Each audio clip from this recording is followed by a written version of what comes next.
In today's video, I'm going to teach you how to permanently delete your Instagram account. Before we jump into the actual deletion, it's important to protect anything you might want to keep. Start by backing up your data.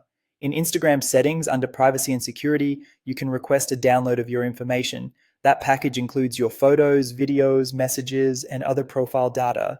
It can take a little time to arrive by email, so request it first and wait for the download link before continuing. Remember, once your account is gone, that content is gone too, so this step is essential. Next, open a web browser and log into Instagram there. Account deletion isn't available inside the mobile app, so using a browser on your phone or computer is the way to go. Once you're signed in, look for the More menu and go to Settings. At the top of that page, click Account Center. This is the hub where Meta manages profiles and settings across Instagram and other connected services. Inside Account Center, select Personal Details, then choose Account Ownership and Control. This area handles both deactivation and deletion.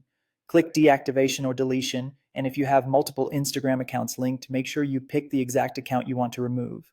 Double check this so you don't accidentally choose the wrong profile. Select delete account and click continue. Instagram will ask you to choose a reason from a list. Pick the option that best matches your situation. This helps Instagram understand why people leave, but it doesn't change the outcome. You'll then be prompted to re-enter your password to confirm you're the owner of the account. Type it in carefully, and when you're ready, click Delete Your Account. At this point, your account is scheduled for permanent deletion. Instagram provides a 30-day grace period. If you change your mind within those 30 days, simply log back in to cancel the deletion and restore your account.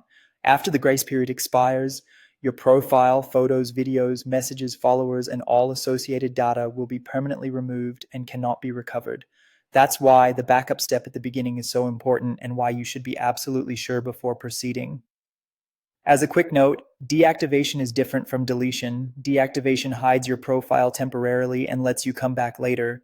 Deletion is permanent after the grace period, and there's no way to undo it, and that's it. If you found this tutorial helpful, don't forget to like this video and subscribe to my channel for more Instagram tips and tutorials.